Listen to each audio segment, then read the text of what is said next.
oitavo ano, tudo bem com vocês? Espero que estejam todos bem. Sexta-feira não tivemos aula, espero que tenham todos aproveitado e descansado um pouco.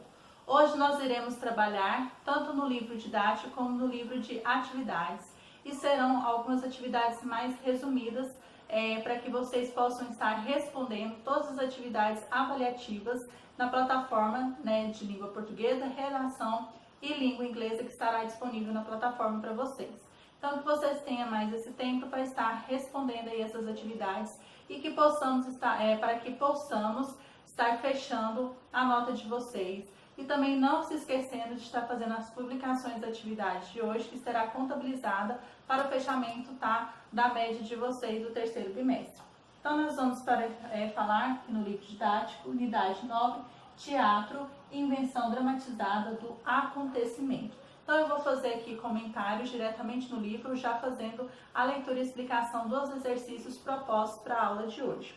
Então, nós temos aqui a peça teatral O Alto da Visitação, Monólogo do Vaqueiro, foi escrita por Gil Vicente em 1502 para homenagear o nascimento de Dom João III, herdeiro do trono de Portugal. Nesse monólogo, escrito em castelhano, língua oficial da corte na época, um vaqueiro relata a alegria que sente pelo nascimento do herdeiro e que deseja felicidade, e lhe deseja felicidade. Com este auto, Gil Vicente impulsionou o teatro de Portugal, que antes tinha pouca profundidade e expressividade, tornando-se um dos mais principais dramaturgos desse país. Auto, texto dramático, peça teatro, surgida na Idade Média, geralmente breve e escrita em versos.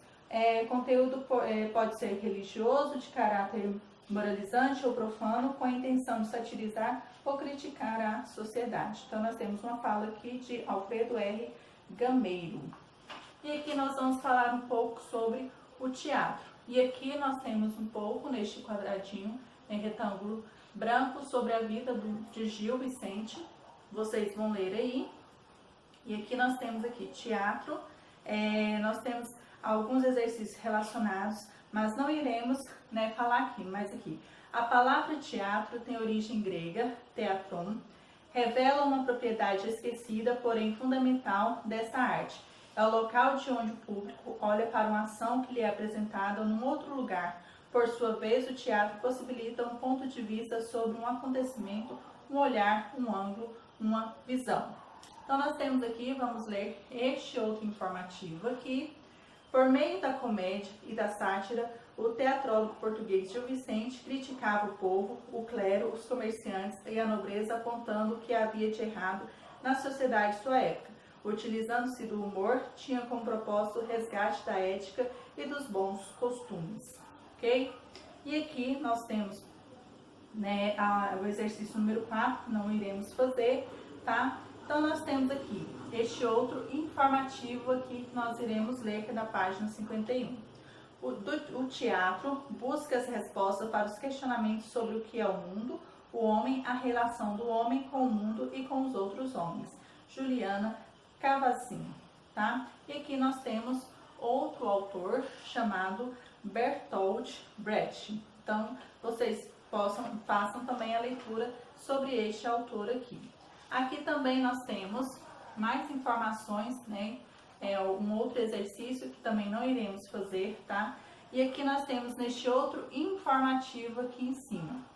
Uma das diferenças fundamentais entre o texto narrativo e o texto dramático é que o texto narrativo conta uma história, enquanto o texto dramático mostra uma história. Então, o narrativo conta, o dramático mostra. Então, essa é a diferença entre o texto narrativo e o texto dramático. Essa diferença se fortifica pela ausência do narrador no texto dramático. Então, no texto dramático não tem a presença de um narrador aí, ok? Então, agora nós vamos para este informativo verde aqui. Nos textos teatrais ou roteiros de cinema, as rúbricas são indicadores auxiliares, geralmente escritas em itálico, para o diretor da peça. Esse é o recurso utilizado para explicar gestos, movimentação dos atores, detalhes cênicos, características do cenário, trilha sonora, iluminação e etc. Então, essas rúbricas, elas são indicadores de como vai acontecer, o que tem ali de diferente na cena, Então, como vai ficar o cenário, como vai ficar os atores, isso é uma forma de estar modificando para o diretor fazer essa diferença na hora de estar representando aí quem estiver representando aí. Agora nós iremos para este outro informativo aqui. O jogo instiga e faz emergir uma energia de coletivo quase esquecida, pouco utilizada e compreendida, muitas vezes depreciada. Ingrid Goldella. Então nós temos uma fala aqui de Ingrid Goldella relacionando o teatro como um jogo, tá bom? Jogos teatrais, página 53. Nos anos de 1960, a educadora teatróloga e diretora Viola Spolin desenvolveu um sistema de treinamento de atores por meio de jogos e exercícios, conhecido como jogos teatrais, Theater Games. Nessa proposta, as práticas teatrais eram ensinadas de forma que os estudantes aprendessem por meio de vivência e da experiência. Dos estudos de Spolin surgiu o conceito da improvisação teatral. Então nós temos os três principais fundamentos dos jogos teatrais são o foco, né, que é o problema em que deve ser solucionados os problemas pelos jogadores do grupo, contudo não se trata do objetivo principal do jogo.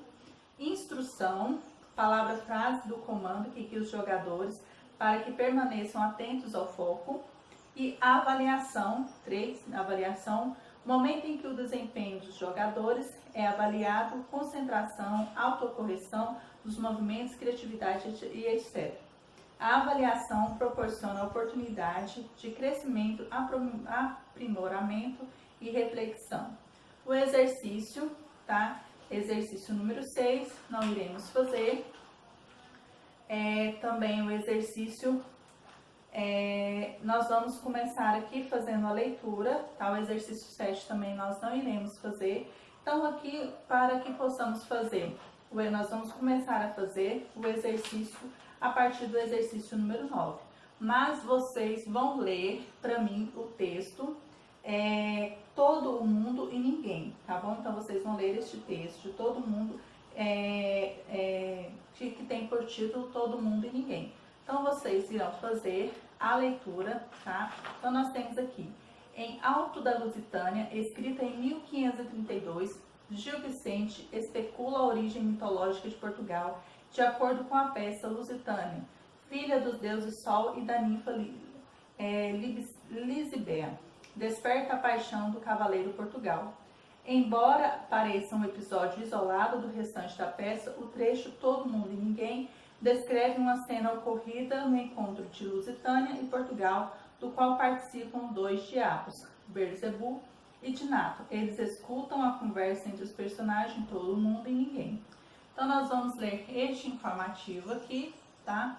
A peça Alto da Lusitânia é dividida em duas partes. Na primeira narra-se a vida de uma família judaica contemporânea a Gil Vicente. Na segunda apresenta-se o encontro do cavaleiro de Portugal com a princesa Lusitânia, tá? Então vocês vão fazer a leitura deste texto, tá? Que vai terminar na página 57. Ele começa na página 55 e vocês vão terminar aí na página 57. E agora os exercícios propostos para a aula de hoje. Começa na página 58, exercício número 9. Os textos dramáticos normalmente apresentam uma estrutura interna comum, estrutura dramática composta de apresentação, conflito e desfecho. O trecho lido do Alto da Lusitânia, no trecho lido de Alto da Lusitânia, identifique esses três momentos, em seguida explique. Então você vai identificar no que consiste a apresentação desse trecho e vai explicar qual é o conflito na cena de Todo Mundo e Ninguém. E a letra C, qual é a função do desfecho nos textos teatrais em geral. E aqui o exercício número 10. No trecho lido de Alto da Lusitânia, é possível observar algumas características do texto teatral, como discurso direto, reprodução fiel da fala dos personagens, rúbricas, diálogos, enredo representado, estrofes. Enredo representado e estrofes. Então você vai marcar as características que é relacionado aí ao texto teatral. Exercício número 11. Qual o efeito de sentido dos nomes dos personagens? Todo mundo e ninguém nesse texto. Por que Gil Vicente usa esse recurso? Compartilhe sua conclusão com os colegas. Então, nós temos aqui, né, você vai colocar qual que é o sentido dos nomes, todo mundo e ninguém aí vai responder. O exercício número 12 vocês não irão fazer, apenas o exercício número 13, a qual vai encerrar os exercícios do livro didático de hoje. Exercício número 13. Ainda a respeito do trecho lido do Alto da Lusitânia, responda as questões. Então, nós temos aqui, qual personagem alegórico representa a falsidade, a ambição e os defeitos humanos? Então, qual dos dois? Todo mundo ou ninguém? Qual dos personagens alegóricos representa as qualidades morais e as virtudes da sociedade? Todo mundo ou ninguém? Então, você vai responder aí. Letra C. Qual é a função de Beelzebub e de Nato no texto? Letra D. Enumere as conclusões de Beelzebub com relação à sociedade. Letra E. Em sua opinião, a linguagem utilizada no texto era acessível apenas aos nobres ou a todos os leitores da época? Por quê? E a letra F, última alternativa. O teatro vicentino revelava grande preocupação com a função moralizadora do teatro. Essa afirmação pode ser comprovada na cena Todo Mundo e Ninguém? Justifique a sua resposta. E agora nós vamos ler estes dois informativos aqui para encerrarmos, aliás, nós vamos ler todos os informativos aqui para encerrarmos a leitura e explicação dos exercícios. A alegoria é uma figura de linguagem utilizada para representar ideias ou sentimentos abstratos, atribuindo-lhes significados múltiplos que vão para além do sentido literal. Em Gil Vicente, especificamente, a alegoria é o tom irônico e apresenta duplo sentido. O primeiro diverte e o segundo tem a intenção de educar, corrigir atitudes imorais. Gil Vicente também tornou-se popular o uso de personagens tipo, como forma de criticar grupos sociais. O frade corrupto e pecador, o fidalgo decadente, a mulher adúltera, o comerciante ganancioso, a beata fofoqueira, etc. Em geral, esses personagens não têm nome próprio e são identificados pela profissão que exercem pelo papel que ocupam na sociedade. Personagens tipo são aqueles que representam particularidades de determinado grupo ou classe social. Os personagens tipo, assim como os alegóricos, não apresentam aprofundamento psicológico, mas características estereotipadas, isto é, que não retratam apenas um indivíduo.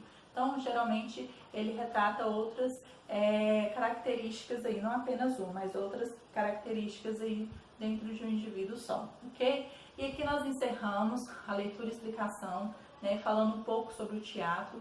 E não se esqueçam de estar fazendo as postagens das atividades realizadas e de responderem às atividades avaliativas propostas para vocês aí, ok? Então vamos prosseguindo com as próximas filmagens aí das videoaulas.